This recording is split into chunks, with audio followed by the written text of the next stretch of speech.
Okay, good morning grade 1. I'm Teacher Florentina D. Tiliada. Ako po ang inyong teacher ngayon. Okay, bago tayo magsimula, tayo po muna ay tumayo para sa ating panalangin. In the name of the Father, the Son, the Holy Spirit. Amen. Again, good morning grade 1. Kumusta naman kayo? Okay, mabuti naman. Bago po umupo, pakiayos po muna ng mga upuan at pagkipulot ng mga basura. Tapos na po ba? Okay, so maaari na tayong umupo. Okay, class. So, sino ang absent ngayon? Wala po ba? Okay, very good. At walang absent ngayon. Palakpakan natin ang ating sarili. Okay, class. Sinong nakaalala kung ano ang topic natin noong nakaraang lesson?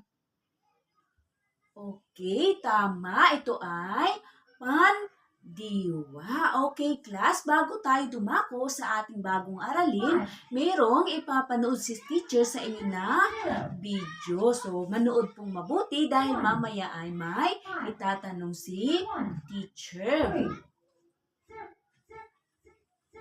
Okay, class? Ano ang inyong napanood sa video? Ano yung naobserbahan niyo sa video? Okay, very good. Si Pluad ito ay pangalan.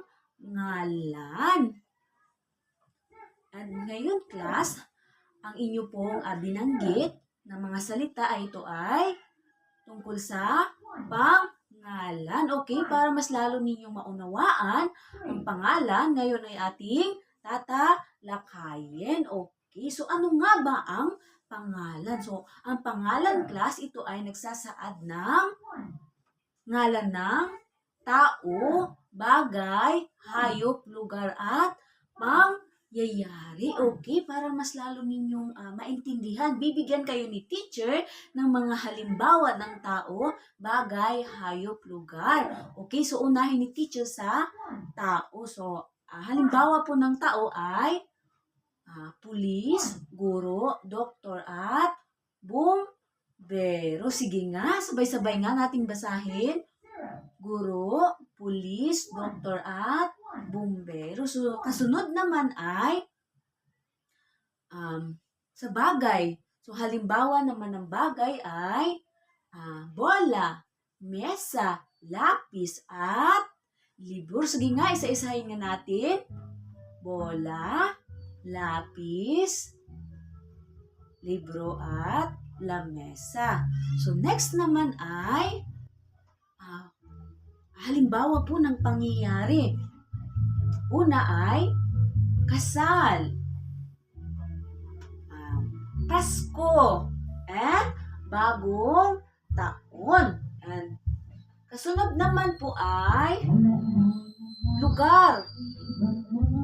Halimbawa ay simbahan, party, palengke. Yun po ang mga halimbawa ng lugar. And the last one naman ay hayop.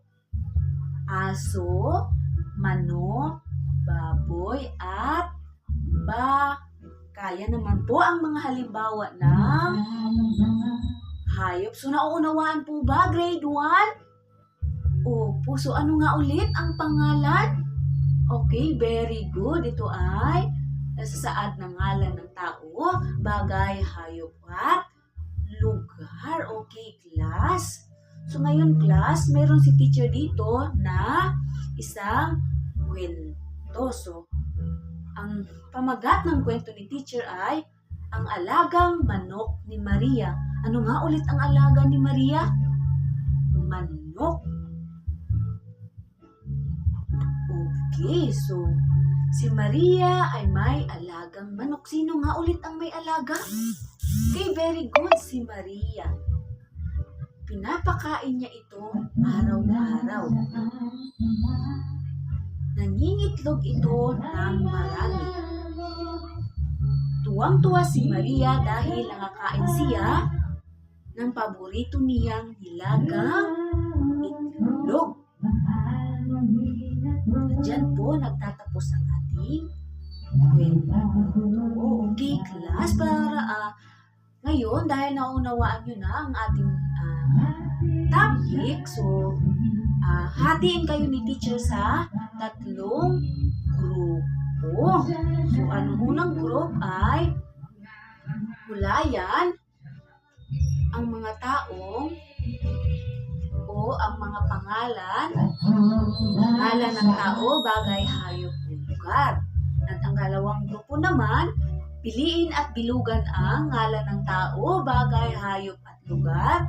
And ang ikatlong grupo naman ay ilagay sa patlang kung ngalan ng tao, bagay, hayop, lugar, at pangyayari.